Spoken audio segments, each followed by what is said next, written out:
ಎಲ್ಲರಿಗೂ ನಮಸ್ಕಾರ. ನನ್ನ ಯೂಟ್ಯೂಬ್ ಚಾನಲ್ಗೆ ಸ್ವಾಗತ. ವಿದ್ಯಾರ್ಥಿಗಳೇ ಮತ್ತು ಆತ್ಮೀಯರೇ, ಇಂದಿನ ವಿಡಿಯೋದಲ್ಲಿ ನಾವು ಸಾರಾ ಅಬೂಬಕ್ಕರ್ ಅವರು ಬರೆದ ಚಂದ್ರಗಿರಿಯ ತೀರದಲ್ಲಿ ಅನ್ನುವ ಕಾದಂಬರಿಯ 3ನೇ ಭಾಗವನ್ನು ನೋಡೋಣ. ವಿದ್ಯಾರ್ಥಿಗಳೇ, ನೀವು ನನ್ನ ಚಾನಲ್ಗೆ ಹೊಸಬರಾಗಿದ್ದಲ್ಲಿ ಮೊದಲು ಸಬ್ಸ್ಕ್ರೈಬ್ ಮಾಡುವುದನ್ನು ಮರೆಯದಿರಿ. ಒಂದು ಲೈಕ್ ಕೊಡಿ, ಕಮೆಂಟ್ ಮಾಡಿ. ಸರಿ ವಿದ್ಯಾರ್ಥಿಗಳೇ, ಈಗ ನಾವು ಕಾದಂಬರಿಯನ್ನು ನೋಡ್ತಾ ಹೋಗೋಣ, ಮುಂದಿನ ಭಾಗವನ್ನು ನೋಡ್ತಾ ಹೋಗೋಣ. ವಿದ್ಯಾರ್ಥಿಗಳೇ, ನೀವು ಈಗಷ್ಟೇ ಈ ಕಾದಂಬರಿಯನ್ನು ಕೇಳ್ತಾ ಇರುವವರಾದರೆ ಇದಕ್ಕಿಂತ ಮೊದಲು 1ನೇ ಭಾಗ ಮತ್ತು ಈ 2ನೇ ಭಾಗವನ್ನು ಕೇಳುವುದನ್ನು ಮರೆಯದಿರಿ. ಈಗ ನಾವು 3ನೇ ಭಾಗಕ್ಕೆ ಹೋಗೋಣ. ನಾದಿರಾ ಎಷ್ಟು ಹೊತ್ತು ಹಾಗೆ ನಿಂತಿದ್ದಳೋ ಅವಳಿಗೇ ತಿಳಿಯದು.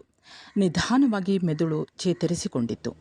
ಆಕೆ ಮನೆಯ ಕಡೆ ಓಡಿದಳು. ಉಮ್ಮ, ಏಟು ತಿಂದ ಕಾಡು ಮೃಗದ ಆರ್ತನಾದವಾಗಿತ್ತು ಅದು. ಏನಾಯಿತು ನಾದಿರಾ? ಗಾಬರಿಯಿಂದ ಫಾತಿಮಾ ಅಡಿಗೆ ಮನೆಯಿಂದ ಹೊರಬರುವಷ್ಟರಲ್ಲಿ ನಾದಿರಾ ಕೋಣೆ ಸೇರಿಯಾಗಿತ್ತು. ಮಂಚದ ಮೇಲೆ ಬೋರಲಾಗಿ ಬಿದ್ದು ಅಳುತ್ತಿದ್ದ ಮಗಳನ್ನು ನೋಡಿ ಫಾತಿಮಳಿಗೆ ಏನೂ ಅರ್ಥವಾಗಲಿಲ್ಲ. ಕ್ಷಣ ಹೊತ್ತು ಕಣ್ಣು ಪಿಳುಕಿಸುತ್ತಾ ಆಕೆ ನಿಂತು ನೋಡಿದಳು. ಉಮ್ಮ, ಪಾಪುವನ್ನು ಎತ್ತಿಕೊಂಡು ಅತ್ತೆ ಹೊರಟು ಹೋದರು. ನಾದಿರಾ ಬಿಕ್ಕುತ್ತಾ ಹೃದಯ ಬೆರೆಯುವಂತೆ ಅಳುತ್ತಾ ಹೇಳಿದಾಗ ಕ್ಷಣಕಾಲ ಫಾತಿಮಳಿಗೆ ಏನೂ ಅರ್ಥವಾಗಲಿಲ್ಲ.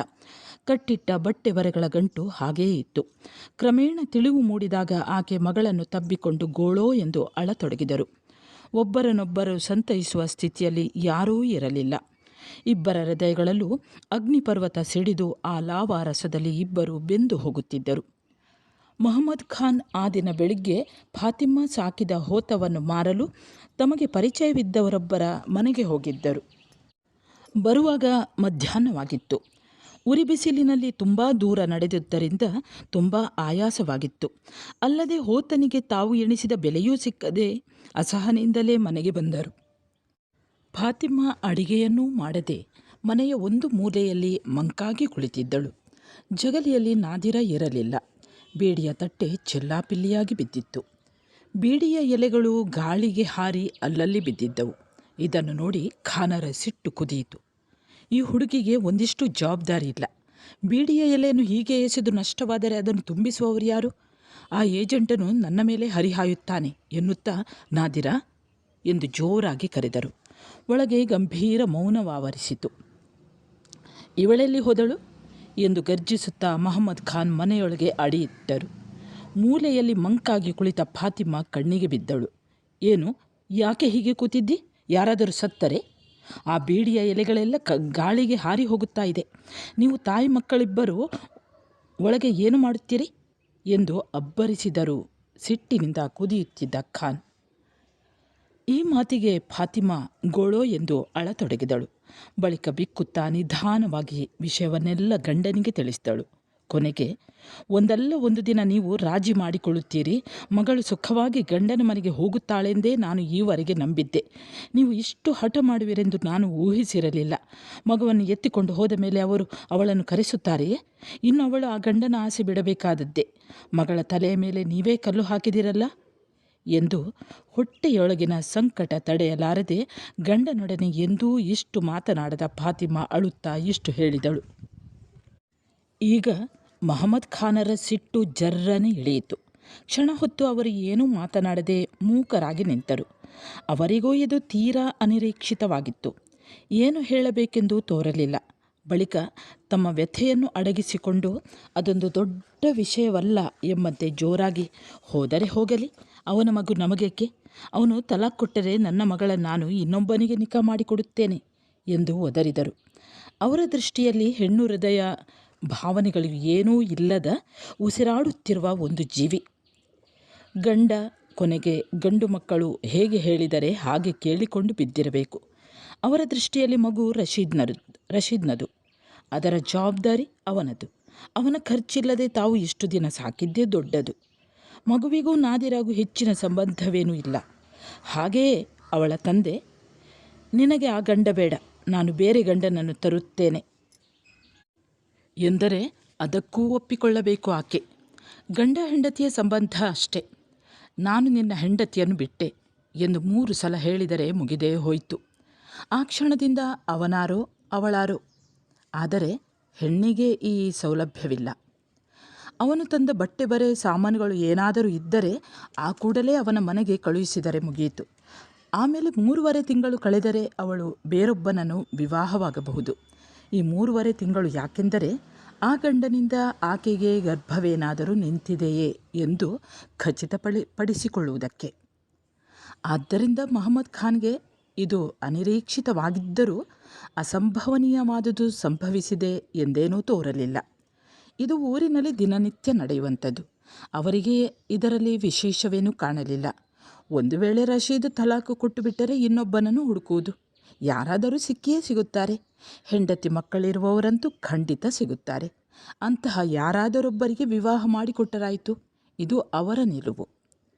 ಆದರೆ ನಾದಿರ ಮಾತ್ರ ಮಲಗಿದ್ದಲ್ಲಿಂದ ಏಳಲೇ ಇಲ್ಲ.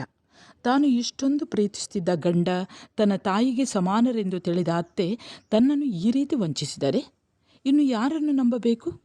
ತಾನವರಿಗೆ ಏನು ಕೇಡು ಬಗೆದಿದ್ದೆ? ಒಂದು ದಿನವೂ ಗಂಡನನ್ನು ಅದು ತಂದುಕೊಡಿ, ಇದು ತಂದುಕೊಡಿ ಎಂದು ಕಾಡಿಸಿರಲಿಲ್ಲ. ಅತ್ತೆಯನ್ನು ಎಂದೂ ನೋಯಿಸಿರಲಿಲ್ಲ. ಬೆಳಿಗ್ಗೆ ಎದ್ದು ತಾನು ತಣ್ಣೀರಿನಲ್ಲಿ ಸ್ನಾನ ಮಾಡಿದರೂ ಅತ್ತೆಗೆ ನಮಾಜು ಮಾಡುವುದಕ್ಕೆ ಕೈಕಾಲು ತೊಳೆಯಲು ಬಿಸಿ ನೀರು ಕಾಯಿಸಿಕೊಡುತ್ತಿದ್ದಳು. ಅತ್ತೆಯ ಬಟ್ಟೆಗಳನ್ನು ತಾನೇ ಒಗೆದು ಕೊಡುತ್ತಿದ್ದಳು. ಕಾವಳ್ಳಿಯ ಆ ತೋಟ, ಆ ಮನೆ, ಅದರಲ್ಲಿ ವಾಸಿಸುವವರಿಗೆ ಆಕೆ ಪ್ರಾಣವನ್ನು ಬೇಕಾದರೂ ಕೊಡಲು ಸಿದ್ಧಳಿದ್ದಳು. ಆದರೆ ಆಕೆಯ ಪ್ರಾಣ ಯಾರಿಗೂ ಬೇಕಾಗಿರಲಿಲ್ಲ. ರಶೀದ್ಗೆ ಹೆಂಡತಿ ಇವಳಲ್ಲದಿದ್ದರೆ ಇನ್ನೊಬ್ಬಳು ಬರುತ್ತಾಳೆ. ಒಬ್ಬಳು ಯಾಕೆ, 4 ಬೇಕಾದರೂ ಆತ ಮದುವೆಯಾಗಬಹುದು. ಕುರಾನ್ನಲ್ಲಿ ಹಾಗೇ ಹೇಳಿದೆಯಲ್ಲ. ಅದನ್ನು ಯಾರೂ ಪ್ರಶ್ನಿಸುವಂತೆಯೂ ಇಲ್ಲ. ಮಕ್ಕಳ ಅಧಿಕಾರ, ಜವಾಬ್ದಾರಿ ತಂದೆಗೆ. ಗಂಡು ಮಗುವಾದರೆ 7 ವರ್ಷದವರೆಗೆ, ಹೆಣ್ಣು ಮಗುವಾದರೆ 14 ವರ್ಷಗಳವರೆಗೆ ತಾಯಿಯ ಬಳಿ ಇರಬಹುದು. ಆದರೆ ಈ ವರ್ಷಗಳನ್ನೆಲ್ಲ ಯಾರು ಲೆಕ್ಕ ಹಾಕುತ್ತಾರೆ? ತಮಗೆ ಯಾವಾಗ ಸೌಕರ್ಯವೋ ಆವಾಗ ಕರೆದುಕೊಂಡು ಹೋಗುವರು. ಆದರೆ ಹೆಣ್ಣು ಮಕ್ಕಳನ್ನು ಮಾತ್ರ ಕರೆದುಕೊಂಡು ಹೋಗುವುದು ಕಡಿಮೆ. ಇಲ್ಲವಾದರೆ ಆ ಮಕ್ಕಳಿಗೆ ಖರ್ಚಿಗೆ ಹಣ ಕೊಡಬೇಕೆಂದು ಇಸ್ಲಾಂ ಧರ್ಮ ಹೇಳುತ್ತದೆ. ಅದಕ್ಕಾಗಿ ಒಮ್ಮೆ ತಲಾಖು ಕೊಟ್ಟು ಬಿಟ್ಟರೆ, ಇಲ್ಲವೇ ಅದಕ್ಕೆ ಮೊದಲೇ ಆದಷ್ಟು ಬೇಗ ತಾಯಿ ಮಕ್ಕಳನ್ನು ಅಗಲಿಸುತ್ತಾರೆ. ಇದರಲ್ಲಿ ಯಾರಿಗೂ ಯಾವ ವಿಶೇಷವೂ ಕಾಣಿಸುವುದಿಲ್ಲ. ಆದರೆ ಚಿಕ್ಕ ಮಗುವಾದರೆ ಮಾತ್ರ ಎಲ್ಲರೂ ಒಂದು ಕ್ಷಣ ನೊಂದುಕೊಳ್ಳುತ್ತಾರೆ. ಅಯ್ಯೋ, ಮಗು ತುಂಬ ಚಿಕ್ಕದು ಎಂದು ಅಷ್ಟೇ. 4 ದಿನಗಳಲ್ಲಿ ಎಲ್ಲರೂ ಇದನ್ನೆಲ್ಲ ಮರೆಯುತ್ತಾರೆ. ಸ್ಥಿರವಾದ ಒಂದು ಗಾಯವಾಗಿ ಅಲ್ಲಿಂದ ಎಂದೆಂದೂ ರಕ್ತ ಹರಿಯುತ್ತಾ ಇರುವುದು ತಾಯಿಯ ಹೃದಯದಲ್ಲಿ ಮಾತ್ರ. ನಾದಿರಳ ಅವಸ್ಥೆಯು ಹಾಗೆಯೇ ಆಯಿತು. ಹಾಲು ಕುಡಿಯುತ್ತಿದ್ದ ಮಗುವನ್ನು ತಾನೇ ಅವಳ ಅತ್ತೆ ಎತ್ತಿಕೊಂಡು ಹೋಗಿದ್ದು. ಮೊಲೆಯಲ್ಲಿ ಹಾಲು ಕಟ್ಟಿ ನಿಂತು ಮರುದಿನ ಆಕೆಗೆ ಸಹಿಸಲಾರದ ವೇದನೆಯಾಗತೊಡಗಿತು. ಮರುದಿನ ರಾತ್ರಿಯ ಹೊತ್ತಿಗೆ ಆಕೆಗೆ ಚಳಿ, ಜ್ವರ ಎಲ್ಲವೂ ಪ್ರಾರಂಭವಾಯಿತು. ಅರಿಯದೆ ತನ್ನ ಕೈ ಏನಾದರೂ ಎದೆಗೆ ತಾಕಿದರೆ ನೋವಿನಿಂದ ಕಿರುಚಿಕೊಳ್ಳುವಂತಾಗುತ್ತಿತ್ತು. ಮಗುವನ್ನು ನೆನೆದು ಆಕೆ ಅಳುತ್ತಿದ್ದಳು. 1-2 ದಿನದಲ್ಲಿ ದೇಹದ ಕಾಯಿಲೆ ವಾಸಿಯಾಯಿತು. ಎದೆಯ ಹಾಲು ಬತ್ತಿ ಹೋಗಿ ಎದೆನೋವು ಕಮ್ಮಿಯಾಯಿತು. ಮನಸ್ಸಿನ ಕಾಯಿಲೆಗೆ ಮಾತ್ರ ಮದ್ದೇ ಇಲ್ಲದ ಕಾರಣ ಆ ಕಾಯಿಲೆ ಹಾಗೆಯೇ ಉಳಿಯಿತು. ಮೊದಲಿನದೇ ದಿನಚರಿ. ಫಾತಿಮಾ ದನ, ಆಡು, ಕೋಳಿ ಎಂದು ಅವುಗಳ ಹಿಂದೆ ತಿರುಗುವಳು. ತೋಟದ ಅರ್ಧ ಭಾಗ ಮಾರಿದ್ದರಿಂದ ಈಗ ಮೊದಲಿನಂತೆ ತೆಂಗಿನಕಾಯಿಗಳಾಗಲಿ ತೆಂಗಿನ ಗರಿಗಳಾಗಲಿ ಮಾರಲು ಸಿಗುತ್ತಿರಲಿಲ್ಲ. ತೆಂಗಿನ ಗರಿಗಳನ್ನು ಈಗ ಫಾತಿಮಾ ಒಬ್ಬಳೇ ಕುಳಿತುಕೊಂಡು ಹೆಣೆಯುವಳು. ಆಡಿನ ಮತ್ತು ದನದ ಹಾಲನ್ನು ಮನೆಗೆ ಯಾರಾದರೂ ಬಂದು ತೆಗೆದುಕೊಂಡು ಹೋಗುವರು. ಹಾಲಿಗೆ ಮಾತ್ರ ನೀರನ್ನು ಈಗ ಮೊದಲಿಗಿಂತ ಕೊಂಚ ಜಾಸ್ತಿ ಬೆರೆಸುವಳು. ಒಂದೇ ವ್ಯತ್ಯಾಸವೆಂದರೆ, ಮೊದಲು ಜಮೀಲಾ ಬೀಡಿ ಕಟ್ಟುತ್ತಿದ್ದ ಜಾಗದಲ್ಲಿ ಈಗ ನಾದಿರ ಕುಳಿತುಕೊಂಡು ಬೀಡಿ ಕಟ್ಟುವಳು. ಕಟ್ಟಿದ ಬೀಡಿಯನ್ನು ಅವಳ ತಂದೆ ಅಂಗಡಿಗೆ ತೆಗೆದುಕೊಂಡು ಹೋಗಿ ಕೊಟ್ಟು ಮನೆಗೆ ಬೇಕಾದ ಸಾಮಾನುಗಳನ್ನು ತೆಗೆದುಕೊಂಡು ಬರುವರು. ರಾತ್ರಿಯ ಕೊನೆಯ ನಮಾಜಿನ ಬಳಿಕ ಎಲ್ಲರೂ ಊಟ ಮಾಡಿ ಮಲಗುವರು. ಒಂದು ದಿನ ಮಹಮ್ಮದ್ ಖಾನ್ ಬೀಡಿಕೊಂಡು ಹೋಗಿ ಮರಳಿದವರೇ ಹೆಂಡತಿಯ ಮೇಲೆ ಹಾರಾಡಲು ಪ್ರಾರಂಭಿಸಿದರು. ಅವರು ನಾದಿರಾಳನ್ನು ನೇರವಾಗಿ ಗದರುತ್ತಿರಲಿಲ್ಲ. ಲೇ, ನಿನ್ನ ಮಗಳಿಗೆ ಏನಾಗಿದೆ? ಕಟ್ಟಿದ ಬೀಡಿಯಲ್ಲಿ ಅರ್ಧಕ್ಕರ್ಧ ಬೀಡಿ ಸರಿ ಇಲ್ಲವೆಂದು ಆ ಏಜೆಂಟನ್ನು ಎಸೆದು ಬಿಟ್ಟನು. ಸಿಕ್ಕಿದ ಹಣವೆಲ್ಲ ನಷ್ಟ ತುಂಬುವುದಕ್ಕೆ ಆಯಿತು. ಇನ್ನು ಊಟಕ್ಕೇನು ಮಾಡುವುದು? ಇವಳಿಗೆ ಸ್ವಲ್ಪ ಮನಸ್ಸಿಟ್ಟು ಬೀಡಿ ಕಟ್ಟುವುದಕ್ಕೇನು? ಅವಳು ಮನಸ್ಸಿಟ್ಟು ಕೆಲಸ ಮಾಡುವುದಾದರೂ ಹೇಗೆ? ಮಗುವನ್ನು ಕರೆಕೊಂಡು ಹೋದಾಗಿನಿಂದ ಅವಳು ಸೈತಾನ್ ಹಿಡಿದವರ ಹಾಗಾಡುತ್ತಾಳೆ. ಒಂದೊಂದು ಸಲ ಊಟವನ್ನೂ ಮಾಡುವುದಿಲ್ಲ. ನಾನು ಕರೆಯಲು ಹೋದರೆ ನನ್ನ ಮೇಲೆ ಹಾರಾಡುತ್ತಾಳೆ. ಅಲ್ಲ, ನನ್ನನ್ನು ಯಾವತ್ತೂ ಕರೆಸಿಕೊಳ್ಳುತ್ತಾನೋ ಎನ್ನುತ್ತಾ, ನೋಡಿ, ನಿಮಗೊಂದು ಮಾತು ಹೇಳುತ್ತೇನೆ. ದಯವಿಟ್ಟು ಅವಳನ್ನು ಕರೆದುಕೊಂಡು ಹೋಗಿ ಕಾವಳ್ಳಿಯಲ್ಲಿ ಬಿಟ್ಟುಬಿಡಿ. ಗೋಗರೆಯುವ ದನಿಯಲ್ಲಿ ಫಾತಿಮಾ ಬೇಡಿಕೊಂಡಳು. ಮೊದಲೇ ಸಿಟ್ಟಿನಿಂದ ಉರಿಯುತ್ತಿದ್ದವರಿಗೆ ಬೆಂಕಿಗೆ ತುಪ್ಪ ಹೊಯ್ದಂತಾಯಿತು. ಏನಂದೆ? ಅವಳನ್ನು ಕಾವಳಿಯಲ್ಲಿ ಬಿಡಬೇಕೆ? ನನಗೇನು ಮಕ್ಕಳು ಜಾಸ್ತಿಯಾಗಿದ್ದಾರೆ? ನನ್ನ ಮೊಮ್ಮಗುವನ್ನು ಅವರು ಕಳ್ಳರಂತೆ ಕದ್ದುಕೊಂಡು ಹೋದರಲ್ಲ. ಅವನು ಗಂಡಸಾಗಿದ್ದರೆ ನನ್ನೆದುರು ಬಂದು ಮಗುವನ್ನು ಎತ್ತಿಕೊಂಡು ಹೋಗಬೇಕಾಗಿತ್ತು. ಇಲ್ಲ ನನ್ನ ಹೆಂಡತಿಯನ್ನು ಕಳಿಸಿಕೊಡಿ ಎಂದು ಕೇಳಬೇಕಾಗಿತ್ತು. ಅಷ್ಟು ಧೈರ್ಯ ಅವನಿಗೆಲ್ಲಿದೆ? ಈಗ ಅಂಥವನ ಮನೆ ಬಾಗಿಲಲ್ಲಿ ನನ್ನ ಮಗಳನ್ನು ಕರೆಕೊಂಡು ಹೋಗಿ ಬಿಡಬೇಕೆ? ನಿನಗೇನು ತಲೆ ಕೆಟ್ಟಿಲ್ಲ ತಾನೆ? ಅವರ ಕೂಗಾಟಕ್ಕೆ ಫಾತಿಮಾ ಮೌನ ತಾಳಿದರು. ಆಕೆಗೂ ತೋರಿತು ಮಗುವನ್ನು ಕರೆಕೊಂಡು ಹೋಗುವಾಗ ತನಗಾದರೂ ಒಂದು ಮಾತು ತಿಳಿಸಿ ಹೋಗಬಹುದಾಗಿತ್ತು ಎಂದು. ಅವರ ಮಗು, ತಾವೇನು ತಡೆಯುತ್ತಿದ್ದೇವೆ? ಇಲ್ಲವೇ ಸೊಸೆಯನ್ನು ಕಳಿಸಿಕೊಡಿ ಎಂದು ತನ್ನೊಡನೆ ಒಂದು ಮಾತು ಕೇಳಬಹುದಾಗಿತ್ತಲ್ಲ. ಪಾಪ ಹುಡುಗಿ ಎಷ್ಟೊಂದು ಸಂಭ್ರಮದಿಂದ ಬಟ್ಟೆಗಳನ್ನು ಕಟ್ಟಿಟ್ಟಳು. ಇಲ್ಲ, ಇವರು ಯಾರೂ ಮನುಷ್ಯರೇ ಅಲ್ಲ. ಒಂದು ಹೆಣ್ಣಿನ ಹೃದಯವನ್ನು, ಒಂದು ತಾಯಿಯ ನೋವನ್ನು ಅರ್ಥ ಮಾಡಿಕೊಳ್ಳಲಾರದ ಇವರಂಥ ಮನುಷ್ಯರು. ಹೀಗೆ ಕೆಲವು ತಿಂಗಳುಗಳು ಉರುಳಿದವು. ಒಂದು ದಿನ ಮಹಮ್ಮದ್ ಖಾನ್ ಕಡವಿನ ಬಳಿ ಕುಳಿತಿದ್ದಾಗ ಅಲ್ಲಿಗೆ ಬಾಳೆ ತೋಟದ ಜಬ್ಬಾರ್ ಬಂದನು. ಊರವನೇ ಆದ ಈತನು ಖಾನರಿಗೇನೂ ಅಪರಿಚಿತನಲ್ಲ. ಇಬ್ಬರು ಹರಟೆಗೆ ಪ್ರಾರಂಭಿಸಿದರು. ಅದು ಇದು ಮಾತನಾಡಿ ಕೊನೆಗೆ ಜಬ್ಬಾರ್, ನೋಡಿ ಖಾನಣ್ಣ, ನಿಮ್ಮ ಮಗಳನ್ನು ಹೀಗೆ ಇನ್ನೆಷ್ಟು ದಿನ ಮನೆಯಲ್ಲಿ ಇಟ್ಟುಕೊಳ್ಳುತ್ತೀರಿ ಎಂದನು. ಅಂದರೆ? ಖಾನ್ಗೆ ತಲೆಬುಡವೊಂದೂ ತಿಳಿಯಲಿಲ್ಲ. ಅಂದರೆ ಎಂದು ಕೊಂಚ ತಡೆದು ಆತ ಮುಂದುವರಿಸಿದರು. ಅಂದರೆ ಇನ್ನೇನಿಲ್ಲ, ಹೇಗೋ ರಶೀದ್ ಮಗುವನ್ನು ಕರೆದುಕೊಂಡು ಹೋದನು. ಅವನು ಇನ್ನೂ ನಿಮ್ಮ ಮಗಳನ್ನು ಕರೆಸಿಕೊಳ್ಳುತ್ತಾನೆಯೇ? ಪ್ರಾಯದ ಹುಡುಗಿಯನ್ನು ಇನ್ನೆಷ್ಟು ದಿನ ಮನೆಯಲ್ಲಿ ಇಟ್ಟುಕೊಳ್ಳುತ್ತೀರಿ? ಅಂದರೆ ನೀನನ್ನುವುದು ನಾನು ಅವಳನ್ನು ಕರೆದುಕೊಂಡು ಹೋಗಿ ಅವನ ಮನೆಯಲ್ಲಿ ಬಿಟ್ಟು ಬರಬೇಕೆಂದೇ? ಮಹಮ್ಮದ್ ಖಾನರ ಕಣ್ಣುಗಳು ಕೆಂಪಡರತೊಡಗಿದವು. ಶ್ವಾಸೋಚ್ಛ್ವಾಸವು ಜೋರಾಗತೊಡಗಿತು. ಉದ್ವೇಗದಿಂದ ಎದೆ ಏರಿಳಿಯತೊಡಗಿತು. ಅಲ್ಲ ಖಾನಣ್ಣ, ಹಾಗಲ್ಲ ನಾನು ಹೇಳಿದ್ದು. ನಿಮಗೆ ಅರ್ಥವಾಗಲಿಲ್ಲ. ನೀವು ಅವನಿಂದ ಅವಳ ತಲಾಖ್ ತಂದು ಬಿಟ್ಟರೆ ಅವಳನ್ನು ಬೇರೆ ಯಾರಿಗಾದರೂ ಮದುವೆ ಮಾಡಿಕೊಡಬಹುದಲ್ಲ. ಮಾತಿಗೆ ಪೀಠಿಕೆ ಹಾಕಿದರು ಜಬ್ಬಾರ್. ಈಗ ಖಾನರ ಸಿಟ್ಟು ಇಳಿಯಿತು. ಒಂದು ಕ್ಷಣ ಜಬ್ಬಾರ್ನ ಮುಖವನ್ನೇ ದಿಟ್ಟಿಸಿದರು. ಅಂದರೆ ನಿನಗೆ ತಿಳಿದವರು ಯಾರಾದರೂ ಇದ್ದಾರೆಯೇ? ನಿಧಾನವಾಗಿ ಕೇಳಿದರು ಖಾನ್. ಅದೇ, ನಮ್ಮ ಹೊಸಮನೆ ಸಲೀಂ ಇದ್ದಾರಲ್ಲ, ಅವರು ಮೊನ್ನೆ ನನ್ನೊಡನೆ ಮಣಿಪುರಕ್ಕೆ ಬಂದಿದ್ದರು. ಹೀಗೆ ಮಾತನಾಡುತ್ತಾ ಹೋಗುವಾಗ ನನ್ನೊಡನೆ ಈ ವಿಷಯ ಕೇಳಿದರು. ಅವರ ಮೊದಲನ ಹೆಂಡತಿಯ ವಿಷಯ ನಿಮಗೆ ಗೊತ್ತಲ್ಲ. ಯಾವಾಗಲೂ ಕಾಯಿಲೆ, ಮನೆ ತುಂಬ ಮಕ್ಕಳನ್ನು ನೋಡಿಕೊಳ್ಳುವುದಕ್ಕೆ ಯಾರೂ ಇಲ್ಲ. ನಿಮ್ಮ ಮಗಳ ತಲಾಖ್ ಏನಾದರೂ ಬಂದಿದೆಯೇ ಎಂದು ನನ್ನೊಡನೆ ಕೇಳಿದರು. ನನಗೆ ತಿಳಿಯದು ಎಂದು ನಾನಂದೆ. ನೀನೊಮ್ಮೆ ಮಹಮ್ಮದ್ ಖಾನರೊಡನೆ ಕೇಳಿ ನೋಡು ಎಂದು ನನ್ನೊಡನೆ ಹೇಳಿದರು. ಈಗ ಮಹಮ್ಮದ್ ಖಾನರಿಗೆ ಎಲ್ಲವೂ ಅರ್ಥವಾಯಿತು. ಹೊಸಮನೆ ಸಲೀಂ ಎಂದರೆ ಊರಲ್ಲಿ ಯಾರಿಗೆ ತಾನೇ ತಿಳಿಯದು? ಅವರಿಗೆ ಬೊಂಬಾಯಿಯಲ್ಲಿ ದೊಡ್ಡ ಹೋಟೆಲ್ ಇದೆ ಎಂದು ಎಲ್ಲರೂ ಹೇಳುತ್ತಾರೆ. ಊರಿನಲ್ಲಿ ಹೊಸದಾಗಿ ಕಟ್ಟಿಸಿದ ದೊಡ್ಡ ಮನೆ.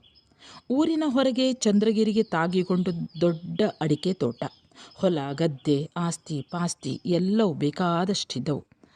ಅವರ ಹಿರಿಯ ಮಗ ತಮ್ಮ ಮಗಳಿಗಿಂತ ಸ್ವಲ್ಪ ದೊಡ್ಡವನಿರಬಹುದು. ಈಗ ಅವನು ಬೊಂಬಾಯಿಯಲ್ಲಿದ್ದಾನೆ. ಹೆಂಡತಿ ಮಕ್ಕಳಿದ್ದರೇನಾಯಿತು? ಉಡಲು ಉಣ್ಣಲು ಎಂದೂ ಕೊರತೆಯಾಗದು. ತನ್ನ ಮಗಳು ಬೀಡಿ ಕಟ್ಟಬೇಕಾದ್ದಿಲ್ಲ. ತನ್ನ ಸಂಸಾರಕ್ಕೂ ಆತನೇ ಆಗೀಗ ಖರ್ಚಿಗೆ ಕೊಟ್ಟಾನು. ಯಾವುದಕ್ಕೂ ಯೋಚಿಸಬೇಕಾದದ್ದೇ ಇಲ್ಲ.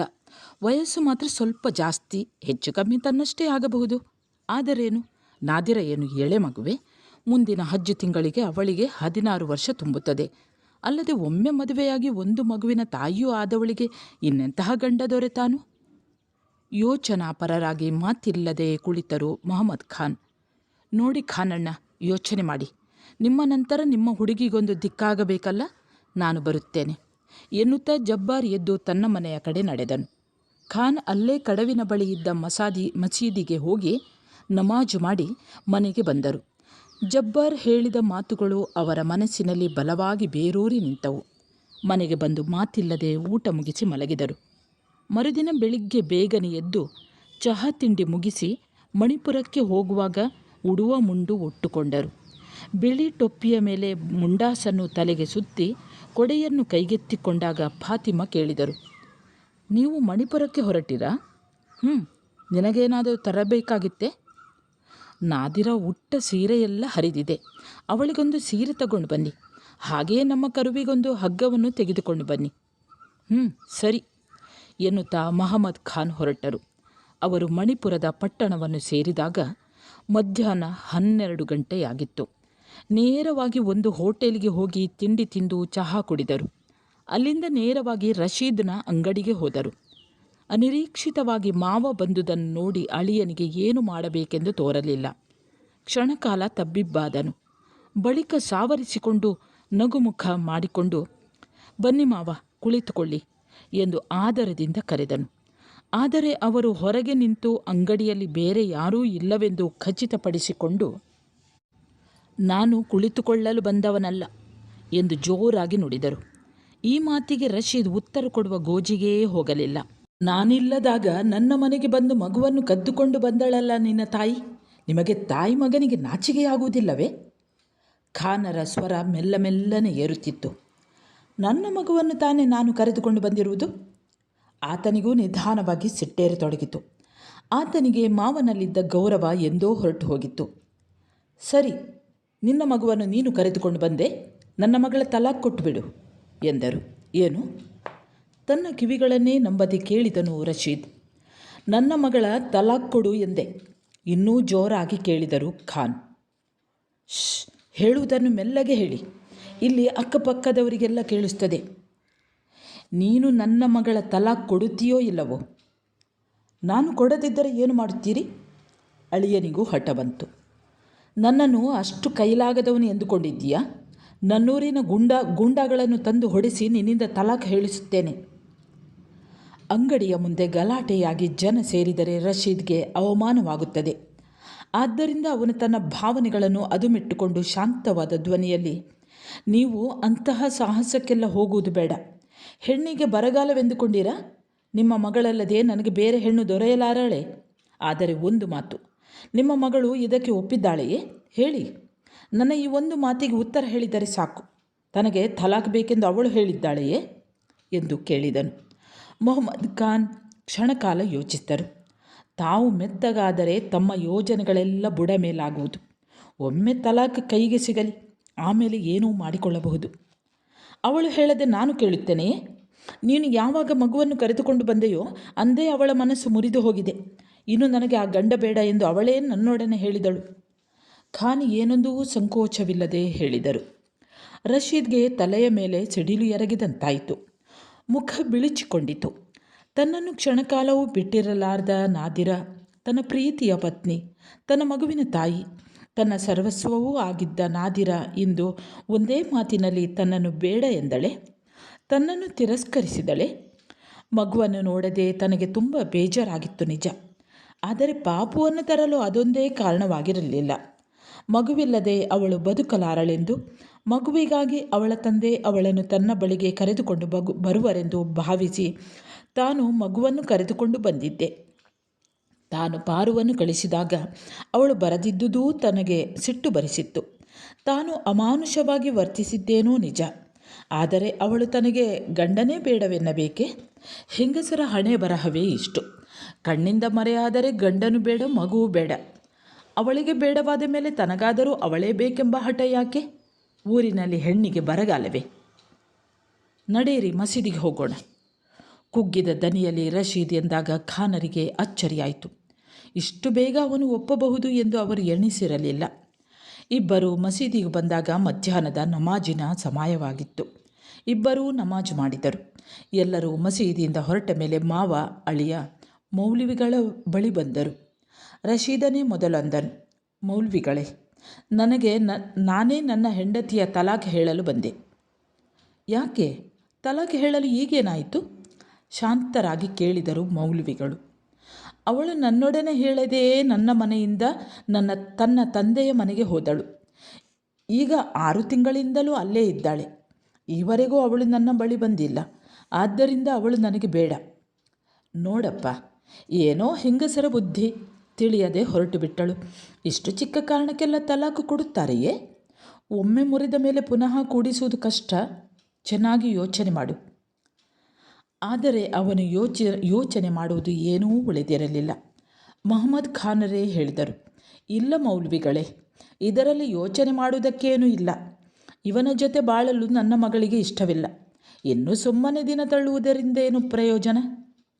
ಇನ್ನು ಮೌಲ್ವಿಗಳು ಹೇಳುವುದೇನೂ ಉಳಿದಿರಲಿಲ್ಲ. ನಾನು ನನ್ನ ಹೆಂಡತಿಯ ನಾದಿರಳ ತಲಾಕ್ 1, 2, 3 ಸಲ ಹೇಳಿ ಅವಳನ್ನು ಬಿಡುಗಡೆ ಮಾಡಿದೆ. ಕೊನೆಯ ಮಾತನ್ನು ಹೇಳುವಾಗ ಆತನ ದನಿ ಕೊಂಚ ನಡುಗಿತು.